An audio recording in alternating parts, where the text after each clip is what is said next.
And this Tuesday, Venezuela enters a new political stage with the renewal of its parliament and the triumph of the Great Patriotic Pole Alliance. With this move, the country hopes to leave behind one of its worst political crises, sparked by the attacks and conspiracies of an extreme sector of the opposition with the support of the United States and other foreign allies. Our correspondent, Madeline Garcia, brings us more details. 4 years ago, this was the scenario of the so-called guarimbas of 2017. With the excuse of earlier celebration of presidential elections, opposition lawmakers promoted violence to overthrow President Nicolás Maduro.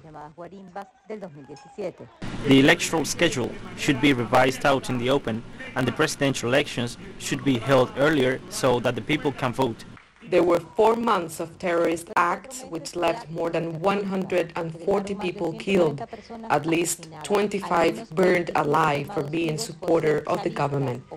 Young Orlando Figuera was one of them. Her mother is still in tears. The pain for the loss is intact. The fact that we are poor doesn't mean that we are not human beings, and as Orlando told me, they killed him for being poor. The violence ended with the election of the National Constituent Assembly that built a platform for peace, a peace that was stolen by the opposition that won the parliament with the promise of an alleged victory that never happened. In 2015, there was an intentional shortage of food and medicines. The purpose of the opposition was not political, it was always economic. After demanding the advance of the presidential elections, they kicked the dialogue table held with the support of the Dominican Republic of the 2018 non-party election. But another opposition sector did. 2 opposing candidates met with Nicolás Maduro, who won the re-election.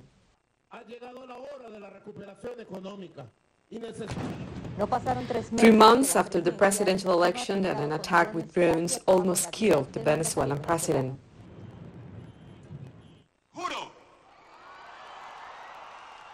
The attempt failed, but the United States and its allies played a new card on the table, an alleged interim government with the unconstitutional self-proclamation of Juan Guaidó as president. They tried to invade Venezuela with excuse of the alleged humanitarian aid to another mercenary raid on the Venezuelan coast known as Operation Gideon.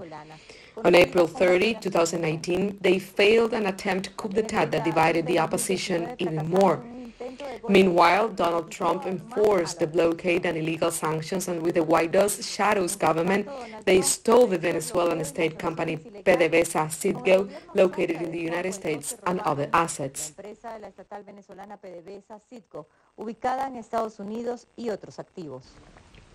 On January 5, 2020, Juan Guaidó wanted to impose him again as president of the parliament to continue his farce as a self-proclaimed president.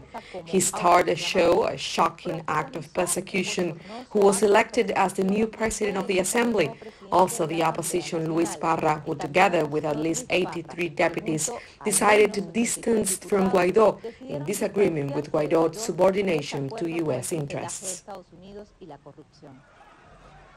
This was when the parliamentary elections were held and the less radical opposition participated. 14,400 candidates from 107 political parties took part. On December 6th, the Venezuelan people decided.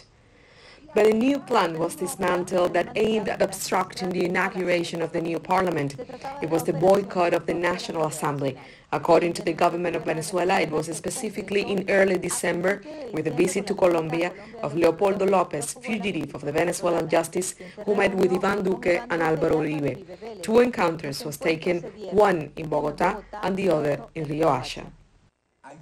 They were told the list of activities to be carried out, which are attack on the Guri, attack on the Amauri refinery, the assassination of a governor, which had not been completed, then the assassination of prosecutor Tarek William Saab, and the taking of the National Assembly and key points in the city of Caracas.